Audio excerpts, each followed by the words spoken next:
Hello and welcome to this week's Weekly Wind-Up with me, Kyle Warwick.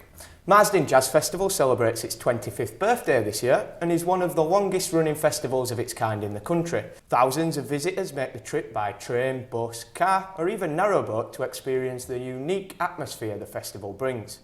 More than 60 volunteers give up their time to help make the weekend a success, and the festival is proud to showcase a wide range of jazz from internationally acclaimed artists to rising talent and local school bands. With me today is Barney Stevenson, one of the organisers of the festival. Welcome to the programme, Barney. Thank you for having me. It's a pleasure. Now, I'm a Marsden lad, so I'm maybe a little bit more informed than most people, but for those people that might not know and might not know much about the festival, can you just give us a brief overview of what they can expect if they do turn up? It is a big festival in a small village. You cannot possibly visit Marsden on that weekend and not realise that the Jazz Festival's on. It really is everywhere. We have 25 venues in use across the village, and bear in mind that the population of Marsden is only 4,500 people, so that's quite a lot of spaces in use in the village. So these range from our headline venue, which is the Mechanics Hall, the 19th century hall in the centre of the village, down to marquee spaces. We have 2 marquee spaces on the streets of Marsden, a bandstand in the park, but the majority of our venues are in pubs and clubs. We're very well off for licensed premises in the village, so there's a lot of spaces to have indoor gigs, bands in pubs and clubs of Marsden. What is the organisational procedure like? For me, it is literally a year-round job, and now I suppose it's the beginning of the process is planning, and shortly followed by funding applications. We have to apply to various bodies like the Arts Council or a major funder, but also other trusts and foundations, local and national. Like for example, we use the One Community Trust from Kirklees. They're a funder this year. But all this takes time, and to such an extent that we are already laying the foundations for the 2017 festival before this one's even been delivered. So yes, it literally is a full-time job. Obviously, a lot of it is unseen. It's very unglamorous, filling in of application forms, of writing budgets, of writing, grant applications and so on. And that all has to come before we can really start booking lots of artists and so on. So it is a big, long job. Indeed, yeah. And then what about the weekend itself? I can imagine that you don't really have a moment to breathe. Is that? Yes, I try to be free to float. We have a lot of volunteers. We're very well looked after by a lot of volunteers for the festival weekend itself. People come, locally and from further afield to steward all the gigs.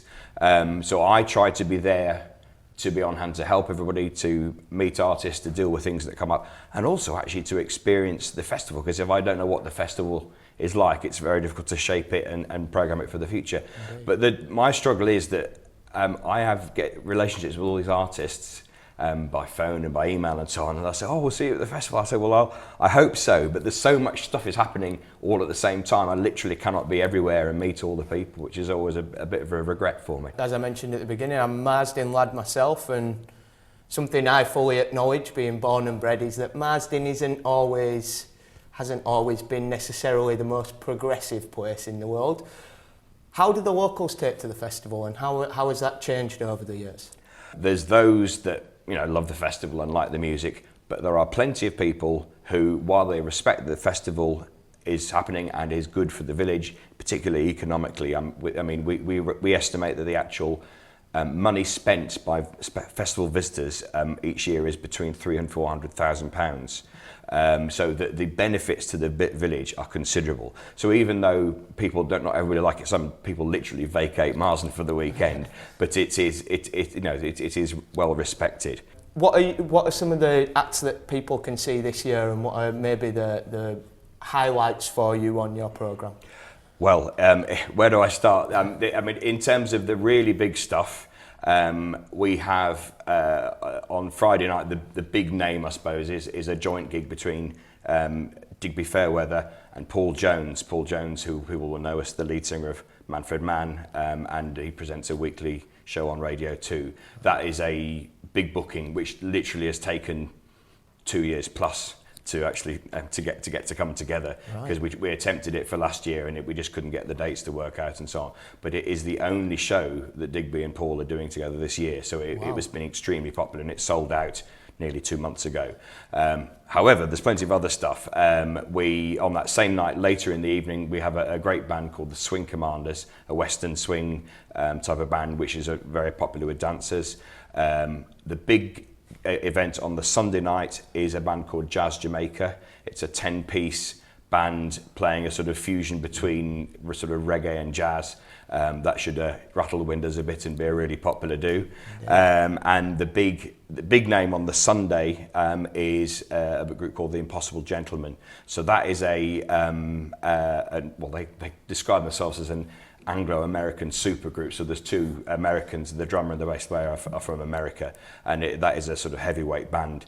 And it's, we are, as time goes on, we're moving more and more into having international artists coming over. So for example, also on the Sunday, there is a band coming over from Montreal in Canada called Trifolia, led by the pianist Marianne Trudel, which is a very interesting band with using sort of like alternative instrumentation. She plays a bit of accordion as well, and interesting percussion and stuff.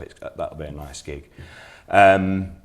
The late night on the Saturday, we are shoehorning into the Mechanics Hall a 20-piece hip-hop big band. That's the one I'm looking for. Yeah, called the Abstract Orchestra. That is going to be a monster gig. Indeed. They've had a bit of a good year as well. They for example, they sold it a couple of months ago. They sold out the Jazz Cafe in London.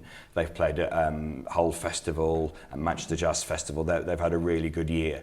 It's been a band I've been aware of for a while, and you kind of spot these bands and think, wait for the right moment to get them, and they were, and I know quite a few of the lads in the band, so it's always useful to be able to negotiate to get a band when you know people in it already. But that's so it's got trumpets, trombones, saxophones, percussion section, but vocalists and MCs as well. So it's going to be a real quality gig. That for anybody that doesn't know, just a bit of what weekend is it? What are the dates of the festival? The festival runs from the evening of Friday the 7th of October to the evening of Sunday the 9th of October. So yes, I also wanted to draw attention to the massive youth music programme in the festival. We have, I haven't counted up this year, but it's well over 20 youth bands. Most of these are like big bands, so like 20-piece plus size bands, and a good proportion of them come from what was until recently called Kirklees Music School, but now is called Musica Kirklees, which people might not be so familiar with. Right. So they run the various music centres around the borough, and they have all sorts of ensembles, including their top ensemble, which used to be called Kirklees Youth Jazz Orchestra, is now called Musica Youth Jazz.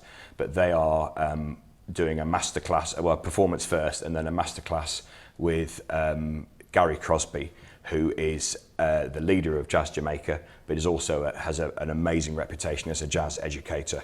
Right. He runs a scheme in London. Brilliant. I know last year certainly a lot of those youth bands were on in the bandstand in the park. That's right, yeah. The majority of the youth gigs are outside, so the bandstand in the park is a real focal point. On the Saturday of the festival, every single of the Musica Kirklees bands are on the bandstand, one after another. And of course in the park, we're not only is there music available, we've also got around 30 stalls. We've created a sort of special market in the park, so there's sort of artisan goods and food and stuff available. So it's a real buzzing atmosphere in Marsden Park for the weekend. Indeed, It sounds like a jam-packed weekend. I can't wait for it myself. Yeah. Thank you very much for your time, Barney. Pleasure, thanks, Carl. Cheers. Well, thanks to my guest, Barney Stevenson. Remember, Kirklees Local TV is running a jazz festival competition. To find out more, visit www.kirkleeslocaltv.com. Thank you for your time. I've been Kyle Warwick. Goodbye.